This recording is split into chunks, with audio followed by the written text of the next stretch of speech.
আমরা রেডি হয়ে গেছি।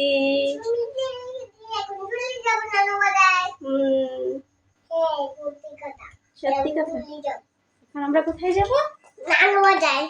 সবাই কালো পিস দিয়ে দাও।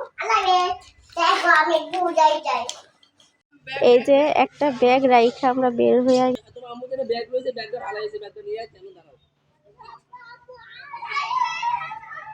আনি নাই, আসো।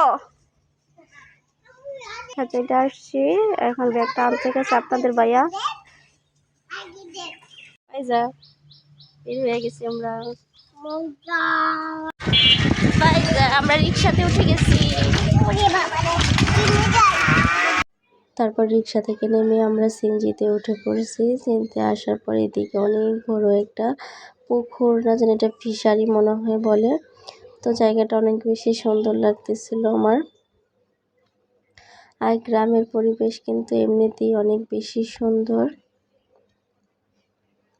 আর ফাইজামণি সিএনজিতে ওঠার পর একটু পরই ফাইজামণি ঘুমাই গেছে। তো ফাইজামণিকে ডাকতেছিল ওঠার জন্য। ফাইজামণি বল, কোথায় যাও ফাইজা?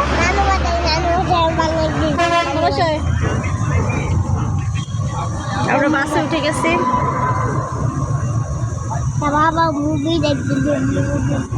আর ফাইজামণি নানু বাড়িতে যাওয়ার কথা বললে অনেক খুশি থাকে, তো অনেক আনন্দ করতেছে। আর এইদিকে আমরা পদ্মা সেতুর উপরে উঠে গেছি।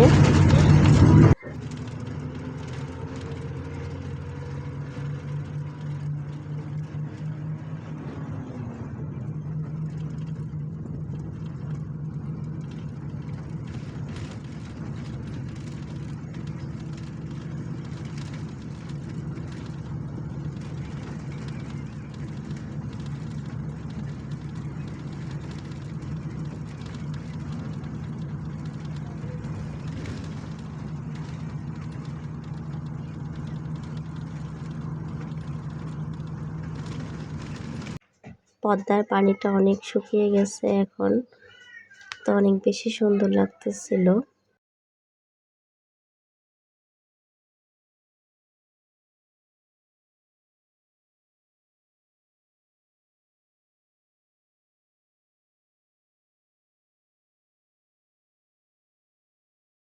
আর ঢাকার ভিতরে ঢোকার পরে দেখি অনেক মানুষ রাস্তার মধ্যে দাঁড়িয়ে আছে, কোনো গাড়ি পাচ্ছে না। আমাদের একটা দিক থেকে সুবিধা, আমরা যাওয়ার সময় কোনো জ্যাম পাওয়া যায় না, কোনো ঝামেলা নেই, কিছু নাই।